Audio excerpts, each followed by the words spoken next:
नमस्कार दोस्तों, GPS online classes में आप सभी का स्वागत है। लास्ट क्लास में हमने विद्युत क्षेत्र तथा विद्युत क्षेत्र की जो तीव्रता होती है उसके बारे में पढ़ा था। विद्युत क्षेत्र की अगर दिशा देखें, विद्युत क्षेत्र की जो दिशा होती है वो प्लस क्यू आवेश से माइनस क्यू आवेश की ओर होती है।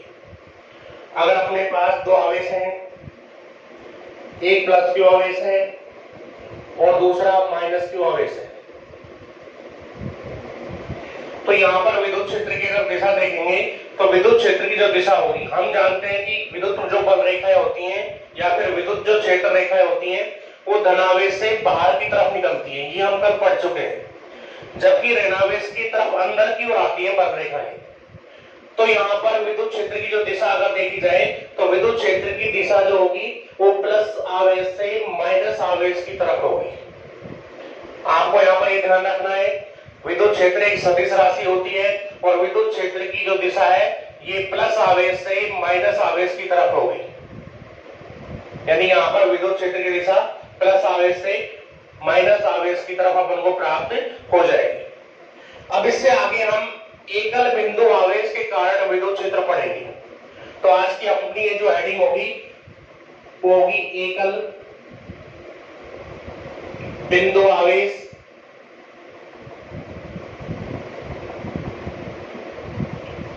के कारण विद्युत क्षेत्र। एकल बिंदु आवेश के कारण हमको विद्युत क्षेत्र ज्ञात करना है। अगर अपने पास कोई भी अकेला बिंदु आवेश है तो उस बिंदु आवेश के कारण विद्युत क्षेत्र का मान कितना होता है, यानी एकल बिंदु आवेश के कारण विद्युत क्षेत्र की तीव्रता का जो व्यंजक होगा वो हमको क्या करना है, व्युत्पन्न करना है। तो आज हम एकल बिंदु आवेश के कारण विद्युत क्षेत्र की तीव्रता का व्यंजक व्युत्पन्न करेंगे। अब इसके लिए अपन क्या करते हैं, कोई एकल बिंदु आवेश लेते हैं।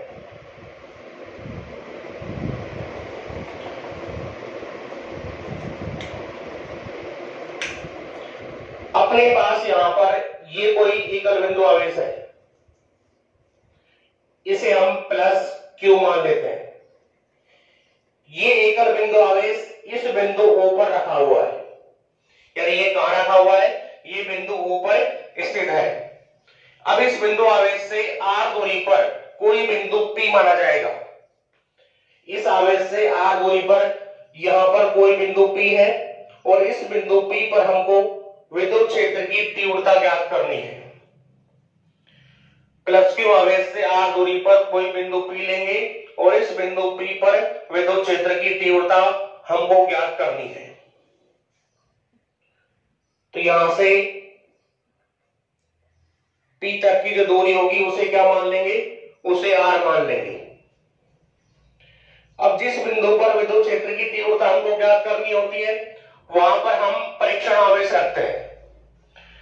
वहां पर धनात्मक परीक्षण आवेश रखा जाएगा। तो इस बिंदु P पर Q0 परीक्षण आवेश रखेंगे। अब यहां पर ये भी धनात्मक आवेश है और ये भी धनात्मक आवेश है और हम जानते हैं कि एक जात के दो आवेशों के बीच में प्रतिकर्षण बल लगता है। तो ये वाला जो पॉजिटिव आवेश है इस परीक्षण आवेश को इधर की तरफ बल लगाएगा, यानी दूर की तरफ फोर्स करेगा। तो इस प्लस क्यू आवेश के कारण इस पर इधर की तरफ F बल लगेगा, यानी इस परीक्षण आवेश पर इस आवेश के कारण जो विद्युत बल लगेगा उसकी दिशा O से P की ओर होगी, यानी इधर होगी। अब यहां पर इस बिंदु P का इस O के सापेक्ष स्थित सदिश हमने R माना है। तो इस R का एकांक सदिश, यानी इस स्थिति सदिश की दिशा में जो एकांक सदिश होगा वो क्या होगा मित्रों, वो r कैप हो जाएगा। ये अपना r कैप हो गया। अब जिस दिशा में बल लगता है, यानी जिस दिशा में विद्युत बल लगता है उसी दिशा में विद्युत क्षेत्र की तीव्रता की दिशा होगी। तो यहाँ पर जो इस आवेश के कारण इस आवेश पर जो विद्युत क्षेत्र लगेगा वो विद्युत क्षेत्र की जो दिशा है वो बल की दिशा में आएगी और उसकी दिशा इधर हो जाएगी। यानी विद्युत बल और विद्युत क्षेत्र दोनों की जो दिशा होगी वो एक ही दिशा में यहाँ पर हमको प्राप्त हो जाएगी। इस चित्र के बारे में हम नोट कर देंगे। इस चित्र में हमने क्या क्या माना है, यहां पर ये कोई एकल बिंदु आवेश है और ये बिंदु आवेश इस बिंदु O पर रखा हुआ है। इससे यानी इस बिंदु आवेश से r दूरी पर कोई बिंदु P स्थित है और इस बिंदु P पर Q0 परीक्षण आवेश रखा है। अब इस बिंदु P पर विद्युत क्षेत्र की तीव्रता का मान हमको ज्ञात करना है। अब यहाँ दो आवेश हैं, एक ये प्लस Q आवेश है, एक Q0 आवेश है।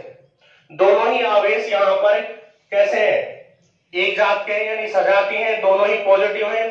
तो पॉजिटिव पॉजिटिव आवेश एक दूसरे को क्या करते हैं, प्रतिकर्षित करते हैं। तो ये आवेश इस आवेश को प्रतिकर्षित करेगा यानी इधर की तरफ बल लगाएगा। तो यहाँ पर विद्युत बल की जो दिशा होगी वो O से P की ओर यानी इधर की तरफ हो जाएगी। विद्युत बल की दिशा कूलाम के नियम से याद कर रहे हैं। इसके बाद में इस बिंदु P का इस बिंदु O के सापेक्ष अगर स्थिति सदिश देखें तो r वेक्टर होगा। इनके बीच की दूरी हमने r मानी है। तो इस स्थिति सदिश का स्थिति सदिश की जो दिशा होगी वो बल की दिशा में होगी, इसी दिशा में होगी। इसलिए स्थिति सदिश का एकांक सदिश हमने r कैप मान लिया है। जिधर बल लगेगा उधर ही विद्युत क्षेत्र लगेगा। तो विद्युत क्षेत्र की जो दिशा है वो भी विद्युत बल की दिशा में प्राप्त हो जाएगी। तो आपको अभी यहां तक बिल्कुल समझ में आ गया होगा। अब इसके बाद में हमको यहां पर कूलाम के नियम का उपयोग करना है। कूलाम का नियम क्या होता है, दो बिंदु आवेशों के बीच में लगने वाला जो विद्युत बल होता है वो दोनों आवेशों के गुणनफल के समानुपाती तथा उनके बीच की दूरी के वर्ग के क्या होता है मित्रों, व्युत्क्रमानुपाती होता है। तो यहां पर इस आवेश के कारण लगने वाला अगर विद्युत बल देखेंगे तो विद्युत बल F का जो मान होगा वो हम ज्ञात करेंगे कूलाम के नियम के सूत्र से, और ज्ञात करके विद्युत क्षेत्र की जो परिभाषा का सूत्र होता है वो सूत्र लगाएंगे और एकल बिंदु आवेश के कारण विद्युत क्षेत्र का जो मान होगा वो हमको प्राप्त हो जाएगा। अब इसके अंदर आपको लिखना क्या होता है वो एक बार मैं बता देता हूं कि आपको लिखना क्या है। कोई एकल बिंदु आवेश प्लस Q O पर स्थित है यानी बिंदु O पर स्थित है, इससे r दूरी पर कोई बिंदु P है। इस बिंदु P पर विद्युत क्षेत्र की तीव्रता हमको क्या करनी है, ज्ञात करनी है। ये आपको यहां पर नोट करना है, ठीक है। यानी कोई एकल बिंदु आवेश प्लस Q बिंदु O पर स्थित है, इससे r दूरी पर स्थित बिंदु P पर विद्युत क्षेत्र की तीव्रता हमको क्या करनी है, ज्ञात करनी है। तो एक लाइन आप यहां पर नोट कर दोगे, उसके बाद जो भी मैं लिखता हूं वो नोट करोगे। इस आवेश के कारण इस आवेश पर लगने वाला अगर विद्युत बल देखें तो कूलाम के नियम से विद्युत बल का सूत्र हमको पता है क्या होता है, F बराबर F वेक्टर बराबर होता है K Q1 Q2 बटे में r स्क्वायर और दिशा के लिए r कैप। ये कूलाम के नियम से विद्युत बल का सूत्र है। इस बिंदु P पर अगर विद्युत बल ज्ञात करेंगे तो Q1 के स्थान पर यहां जाएगा कैपिटल Q, Q2 की जगह पर आ जाएगा Q0। दूरी r है तो r ही रहेगी, साथ में r कैप ऐसा कैसा रहेगा। यानी Q1 और Q2 के मान बदल देंगे, बदल करके विद्युत बल का जो सूत्र है वो अपन को प्राप्त यहां पर हो जाएगा। तो लिखिए आगे, कूलाम की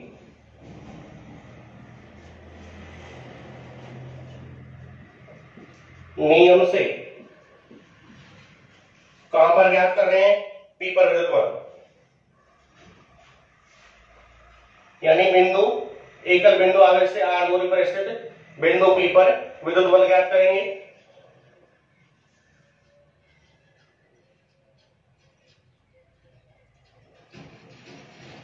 प्लस Q आवेश के कारण P पर विद्युत बल, P पर विद्युत बल का जो मान होगा वो क्या होगा मित्रों, F वेक्टर बराबर K, सूत्र क्या होता है K Q1 Q2 बटे r स्क्वायर r कैप, ये सूत्र होता है अपना कूलाम के नियम से। Q1 की जगह आप क्या रखोगे, कैपिटल Q रखोगे, Q2 की जगह क्या रखोगे, Q0 रखोगे, क्योंकि यहां पर आवेश कैपिटल Q और Q0 है। तो सूत्र चेंज होकर क्या आ जाएगा, K कैपिटल Q Q0 बटे R स्क्वायर और R कैप, यानी ये सूत्र हमको प्राप्त हो जाएगा। ये आ जाएगी समीकरण 1। इस बल की अगर दिशा देखें तो बल की दिशा इस बिंदु से इधर की ओर है, यानी बल की दिशा ये वाली है, ये बल की दिशा है, यही विद्युत क्षेत्र की दिशा होगी और यही क्या है मित्रों, बल की दिशा है। तो बल की दिशा अगर हम लिखना चाहें तो O से P की ओर होगी, यानी इधर से इधर की ओर होगी, तो O से P की ओर लिख सकते हैं। R गैप की जो दिशा होगी वो O से P की तरफ होगी। अब बिंदु P पर मान किसका ज्ञात करना है आपको, आपको यहां पर विद्युत क्षेत्र की तीव्रता ज्ञात करनी है। और विद्युत क्षेत्र की जो परिभाषा होती है, या विद्युत क्षेत्र की तीव्रता की जो परिभाषा होती है, उससे विद्युत क्षेत्र ई वेक्टर का मान किसके बराबर आता है, ई वेक्टर बराबर होता है एफ वेक्टर बटे Q0। ई वेक्टर बराबर एफ वेक्टर बटे Q0 होता है। यह सूत्र हम विद्युत क्षेत्र की तीव्रता में लिख चुके हैं। तो विद्युत क्षेत्र की परिभाषा से ई वेक्टर बराबर हो जाएगा एफ वेक्टर बटे Q0। ये सूत्र लगा देंगे और सूत्र लगा करके विद्युत क्षेत्र की तीव्रता का मान ज्ञात कर लेंगे। तो आगे लिखेंगे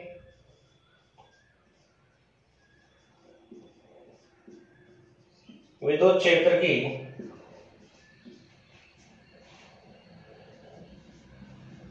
तीव्रता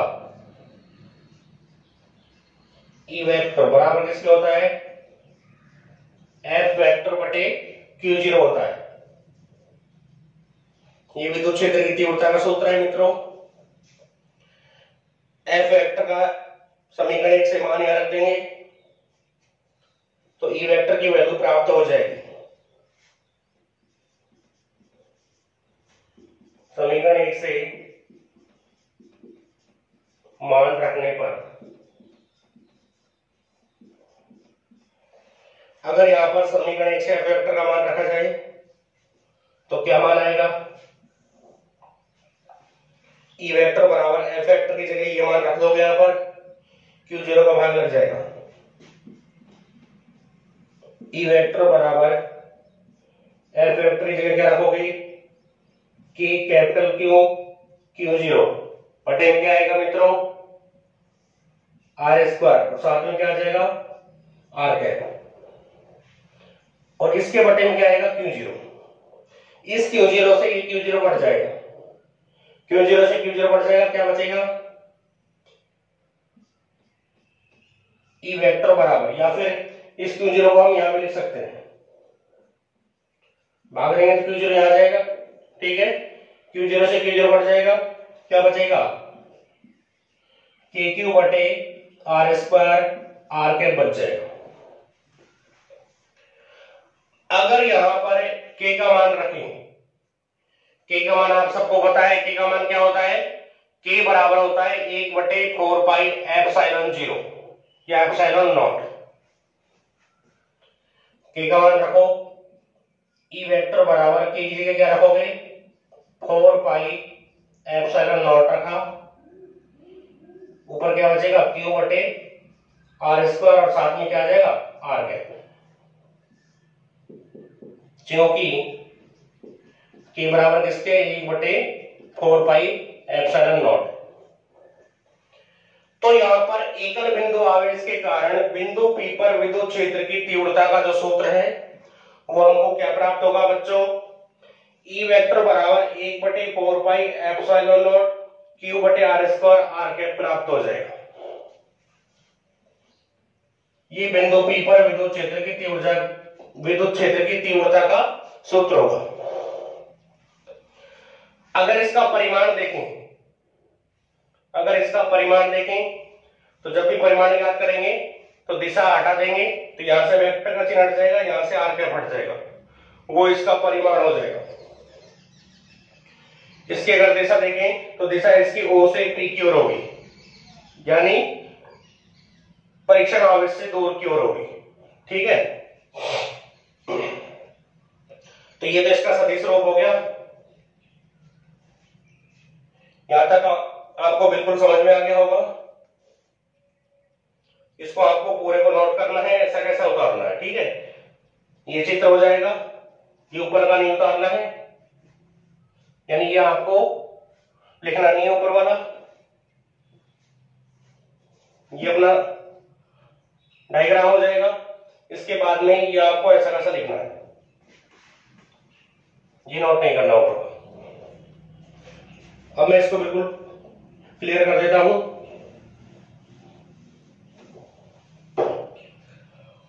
अगर इसका परिमाण देखें, विद्युत क्षेत्र की तीव्रता का परिमाण, परिमाण में परिमाण जब भी ज्ञात करते हैं तो इसका मापांक ले लेंगे, इसका मोड ले लेंगे, तो यहां से वेक्टर चिन्ह हटा देंगे, यहां से आगे बढ़ा देंगे। तो E बराबर 1/4πε0 ये हो जाएगा कैपिटल Q/R²। ये इसका क्या होगा बच्चों, ये इसका परिमाण हो जाएगा। अब यहां पर दोनों आवेशों के बीच की ये जो दूरी होती है, यानी बिंदु आवेश से बिंदु P की जो दूरी है, इस दूरी पर, इस दूरी के साथ में विद्युत क्षेत्र चेंज होगा, यानी E का R के साथ में क्या होगा, संबंध होगा। ये यहां पर अपने पास जो आवेश है ये तो फिक्स रहेगा, आवेश का मान फिक्स रहेगा। 1/4πε0 का मान कितना होता है, 9 × 10⁻9 होता है, ये भी नियत रहता है, ये भी फिक्स है। तो E का जो मान है वो, E का मान किस पर डिपेंड करेगा, वो R पर डिपेंड करेगा केवल। तो E का R के साथ एक संबंध होगा, E समानुपाती हो जाएगा 1/R², यानी E का जो मान है, E का जो मान है वो R के वर्ग की कैसा होगा, व्युत्क्रमानुपाती होगा। यानी एकल बिंदु आवेश के कारण किसी बिंदु पर विद्युत क्षेत्र की जो तीव्रता होती है वो एकल बिंदु आवेश से उस बिंदु की दूरी के वर्ग के कैसी होती है, व्युत्क्रमानुपाती होती है। अगर R का मान आप बढ़ाओगे, यानी इस आवेश से जितना दूर इस बिंदु P को लोगे, विद्युत क्षेत्र की तीव्रता का जो मान होगा वो उतना ही कम प्राप्त होगा। यानी R का मान बढ़ने पर E का जो मान होगा वो क्या होगा, घट जाएगा। R का मान आप यदि बढ़ाते हो तो R का मान बढ़ाने पर E का जो मान होगा वो क्या होगा बच्चों, वो घट जाएगा। तो इसलिए E में और R में हम एक आरेख खींच सकते हैं। E में और R में आरेख किस प्रकार आएगा वो हमको देखना है।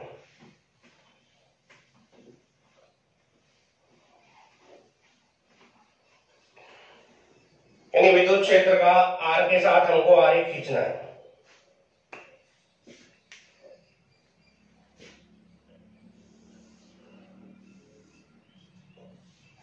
इस x अक्ष पर R लेते हैं और y अक्ष पर विद्युत क्षेत्र E लेते हैं, और ये अपना हो जाएगा मूल बिंदु। जैसे जैसे यहां पर E में और R में क्या संबंध है, विद्युत क्षेत्र का जो मान है वो R के वर्ग के व्युत्क्रमानुपाती है, और जब भी व्युत्क्रमानुपाती का संबंध आता है, R का मान बढ़ने पर E का जो मान होगा वो क्या होगा, वो घटेगा। तो पहले E का मान ज्यादा होगा, यहां पर इतना, जब यहां से लेकर के यहां तक जब R है, जब E का मान ज्यादा होगा, लेकिन जैसे जैसे R बढ़ेगा E का मान नीचे की तरफ आएगा, यानी घटेगा। तो अपना जो आरेख है वो यहां से इस प्रकार से प्राप्त हो जाएगा। R का मान बढ़ता जाएगा और E का जो मान है वो क्या होगा, घटता ही चला जाएगा। यानी यहां पर E का जो मान है वो समानुपाती किसके है, यानी E R के वर्ग के कैसा है, व्युत्क्रमानुपाती है। E R के वर्ग के कैसा है, व्युत्क्रमानुपाती है। देखो यहां पर E समानुपाती बोलोगे तो 1/R² बोलोगे भाई।